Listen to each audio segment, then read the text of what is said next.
എനിക്ക് മതിയായ ഉത്തരം കിട്ടിയില്ല. എന്തുത്തരം?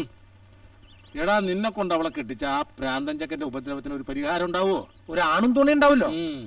അവൾ എന്റെ പെങ്ങടെ മോള് തന്നെയാ. പക്ഷേ അവളായിട്ട് എടുക്കുന്ന തീരുമാനങ്ങളാണ് എല്ലാം. എടാ, പരാശ്രയമില്ലാതെ സ്വന്തം അധ്വാനത്തിൽ പഠിച്ച അവൾ ഈ നിലയിലെത്തിയത് അറിയോ നിനക്ക്? ഉറപ്പെടാന്ന് പറഞ്ഞ് മോഹിപ്പിച്ചിട്ടിപ്പോ. ശരിയാ, കൊച്ചുനാളില് അങ്ങനെ ഒരു അബദ്ധം എന്റെ വായന്ന് വീണിട്ടുണ്ട്. പക്ഷേ അതിനുള്ള യോഗ്യത ഇപ്പൊ നിനക്കുണ്ടോ? 7 കാശും പിയൂണും. അവളോ സ്വന്തം അച്ഛൻ തന്നെ ഇങ്ങനെ കരിങ്കാലി ആയാലും എങ്ങനെയാ? മോനെ, സത്യമുള്ളൊരു മലയനായി അച്ഛൻ സ്നേഹത്തിൽ പക്ഷാഭേദം കാണിക്കില്ല. നിനക്ക് അർഹതപ്പെട്ടതേ ഈ അച്ഛൻ ആവശ്യപ്പെടുള്ളൂ. അതേ നീ ആശിക്കാവൂ. അർഹതയോടെ തന്നെ ആശിക്കാം. 10ാം ക്ലാസ് പാസ്സായാലോടെ എനിക്ക് പ്രൊമോഷനാ. അങ്ങനെയൊക്കെ സംഭവിക്കുമോ? ഇന്നു മുതൽ എന്റെ പരിശ്രമം അതിനുള്ളതാ. ഗുളിയൻ ദൈവം അനുഗ്രഹിക്കട്ടെ. പക്ഷെ ഈ ഗൂഢാലോചനയൊന്നും അവൾ അറിയണ്ട. അറിഞ്ഞാൽ എന്താ? അറിഞ്ഞാലോ വല്ല അനക്കേട്ടും തോന്നി സ്ഥലം മാറ്റം മേടിച്ചു പോയി കഴിഞ്ഞാൽ ഞാൻ കുടുങ്ങിയല്ലോ. കുലത്തൊഴിലിന് എനിക്കൊരാശ്രയം അവളാ. ഇതെന്തത്?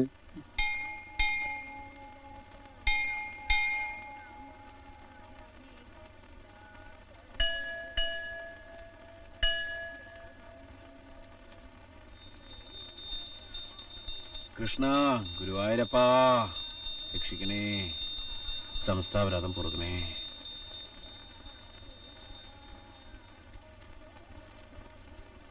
ഒരു ഭാഗ്യസൂക്ത പുഷ്പാഞ്ജലി. മാളവിക, തിരുവാതിര നക്ഷത്രം. ആരാത് മാളവിക?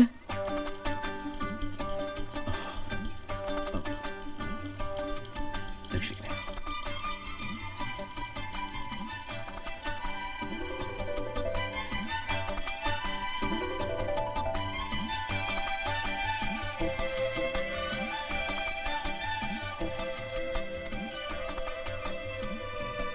മാളവിക, തിരുവാതിര നക്ഷത്രം. ആരാത്?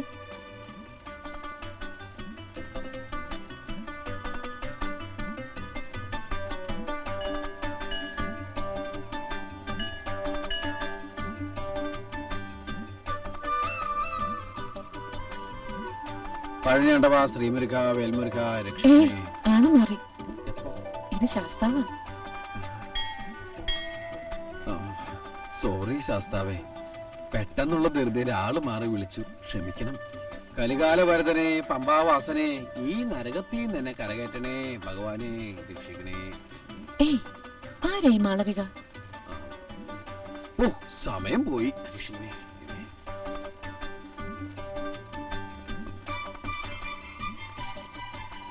ധനുമാസത്തിലെ തിരുവാതിരയുടെ അന്ന് പേരും നാളും പറഞ്ഞ് പുഷ്പാഞ്ജലി കഴിപ്പിക്കണമെങ്കിൽ ഈ മാളവിക അത്ര നിസ്സാരക്കാരിയല്ലല്ലോ. ഭ്രാന്തന്റെ വേഷം കെട്ടിയതും സ്വയം കല്യാണം മുടക്കിയതൊക്കെ ഈ മാളവികയ്ക്ക് വേണ്ടിയായിരുന്നു അല്ലേ?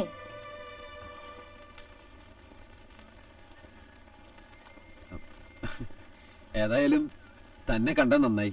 ഇനിയിപ്പോ ബാങ്കിലൊന്ന് ക്യൂ നിൽക്കണ്ടല്ലോ. ഇത് 50,000 രൂപയുണ്ട്. ഇന്നലത്തെ പേര് തന്നെ ഡീഡി എടുത്ത് വെച്ചാൽ മതി. ഞാൻ ബാങ്കിലൊന്ന് വാങ്ങിച്ചോളാം. ലൈനല്ല, പോസ്റ്റ്. എന്റെ ഈശ്വര, ഉള്ള മനസ്സിൽ കള്ളുണ്ടാക്കാണ്ട് താൻ ബാങ്കിലേക്ക് പോയേ. എന്ത് വിശ്വസിച്ചാലും നിന്നൊക്കെ സ്കൂളിലേക്ക് വന്നത്? വൈകുന്നേരം വല്ല ആമ്പിള്ളേരായിട്ട് നീ വീട്ടിലേക്ക് വരില്ലോ.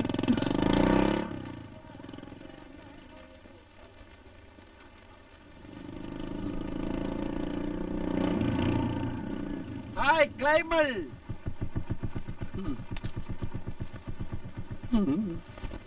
എന്താ കൈമളെ ഓന്ത് മൂക്കിപ്പിടി വലിച്ച പോലെ? ഞാൻ ആലോചിക്കായിരുന്നു, ഈ തലയിലെ കളിമണ്ണെടുത്ത് കുഴച്ച് ചെളിപ്പരിവാക്കി അച്ചിലിട്ട് ചുട്ടെടുത്തിരുന്നെങ്കിൽ ഓടായിട്ടെങ്കിലും പ്രയോജനപ്പെടുമായിരുന്നു. അപ്പൊ കൈമളുടെ തലയിലുള്ളതൊക്കെ തീർന്നു. നിന്റെ താൻ തോന്നി തരത്തിലും കേൾക്കണത് മുഴുവൻ ഞാനാ. വക്കീലിന്റെ ഓഫീസിൽ DD എത്തില്ല എന്ന് പറഞ്ഞ് എന്നെ കടിച്ചു കിട്ടിയാ നിന്റെ വലിയേട്ടൻ പോയത്. ബാങ്കിലേക്കില്ല. ഞാനിപ്പോ ബാങ്കിൽ പോയി ശരിയാവൂല. കൈമള് ബാങ്കിലേക്കല്ലേ?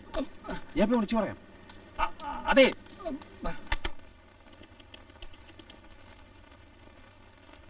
ബാങ്കല്ലേ? ചിരൂരൊന്നും കിട്ടണമായിരുന്നു. ശ്രീദേവി പോയോ? അല്ല, ഞാൻ എന്താ പോയിന്ന്.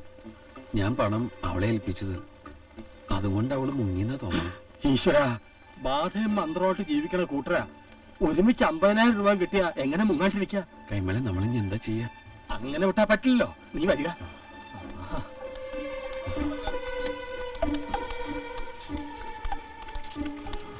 ശ്രീദേവി പോയല്ലോ. ട്രാൻസ്ഫർ റിസൈനോ എങ്ങനെയാ രക്ഷപ്പെട്ടത്? രക്ഷപ്പെടാനോ? പെർമിഷൻ എടുത്താ പോയത്. എന്താ കാര്യം? കാര്യം നേരിൽ കാണേണ്ടതാ. ആ വന്നല്ലോ. ഇത് ശ്രീദേവ് സാർ ഏൽപ്പിച്ചതാ. വളരെ സന്തോഷം. വെറുതെ സംശയിച്ചു. ആളെ പറ്റൂന്ന് കേട്ടാ മതിയല്ലോ. കൈമളിന് കയർ. എന്ത് പറ്റി? ഇതെന്താ കടലാസോ? അപ്പൊ ഡി ഡി എന്റെ കയ്യിലുണ്ട്. അത്താണിക്കുന്നിൽ വന്നാൽ നേരിട്ട് ഏൽപ്പിക്കാം. ഇതൊരുമാതിരി കാളെ ഊളനാക്കിയ പണിയായി പോയല്ലോ.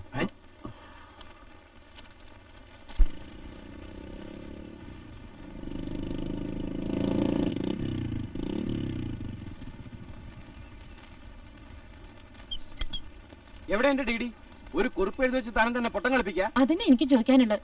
കോമാളി വേഷം കെട്ടി ഞങ്ങളൊക്കെ മണ്ടന്മാരാക്കിയില്ലേ? കുലത്തൊഴിലുകൊണ്ട് മാത്രം ജീവിക്കുന്ന എന്റെ അമ്മാവൻ ഇയാള് കാരണം നാട്ടുകാരുടെ മുമ്പിൽ മാനം കെട്ടിരിക്കുക. കേട്ടപ്പോ ആദ്യം സഹതാപ തോന്നിയത്.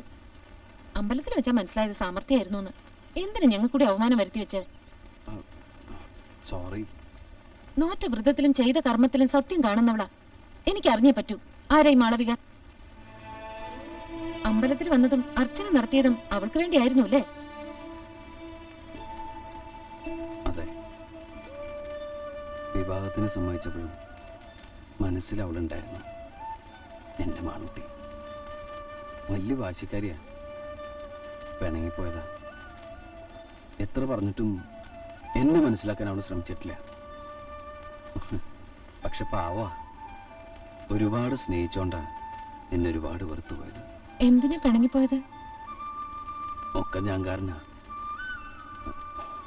വേണ്ട, ഇപ്പൊ ഒന്നും പറഞ്ഞത് ശരിയാവില്ല. പ്ലീസ് എന്റെ ഡീഡിതാ. ഡീഡി വേണമെങ്കിൽ മാളൂട്ടി പിണങ്ങിയത് എന്തിനാന്നറിയണം. അങ്ങനെ പറയല്ലേ. എത്രയും പെട്ടെന്ന് ഡീഡി എത്തിച്ചില്ല വെല്ലെണ്ണനെ കൊല്ലും. കഥയൊക്കെ നമുക്ക് പിന്നെ പറയാം. അന്ന് ഞാൻ ഡീഡിയും തരാം. Okay, good bye. ആരാന്റെ ഡീഡിയും കയ്യിൽ വെച്ച് എന്തിനെങ്ങനെ ഒരു വാശി? മാളൂട്ടിയെ മനസ്സിലൊളിപ്പിച്ച് ഞങ്ങളെയൊക്കെ ബഫൂണാക്കിയില്ലേ? സത്യമായിട്ടും കഥ അറിയാതെ ഞാൻ ഡീഡി തരില്ല. രൂപം കണ്ടപ്പോഴേ സംശയിച്ചു. സ്വഭാവം കൊണ്ട് തീർത്തും ബോധ്യായി. കാട്ടുടുമ്പിന്റെ വർഗത്തിൽപ്പെട്ടതാ. പിടിച്ചാ പിന്നെ പിടിവിടില്ല. ഞാൻ നിക്കണോ അതോ പോണോ? പെട്ടുപോയില്ലേ? ഇനി പറഞ്ഞില്ലേ പറ്റൂ. പറയാം. ഒരു വേനൽ പകലിൽ എന്റെ മനസ്സിൽ പറന്നെത്തിയ വർണ്ണത്തുമ്പി. അഗ്രകാരത്തിലെ പാവം ഒരു തൊട്ടാവാടി മാളവിക. നോക്കുകൊണ്ടോ വാക്കുകൊണ്ടോ ഒന്ന് നൊന്താ പിന്നെ അത് മതി.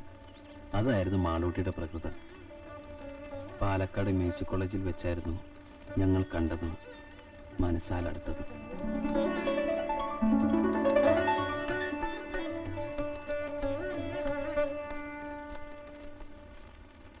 വിഘ്നേശ്വര.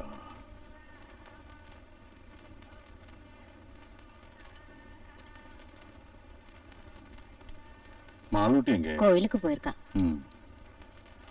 டே கண்ணா, அக்கா வரலையா? இதோ வராங்கப்பா.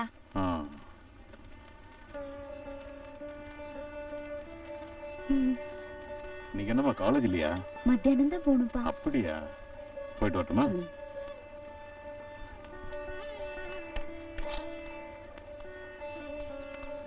பிரின்சிபல் அப்பா கேட்டேன்னு சொல்லு. சரிப்பா. மறந்துடாத, ஈவினிங் ரயில்வே ஸ்டேஷனுக்கு வரணும்.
ആണ്ടവാ കൃഷ്ണ രക്ഷിക്കണേ.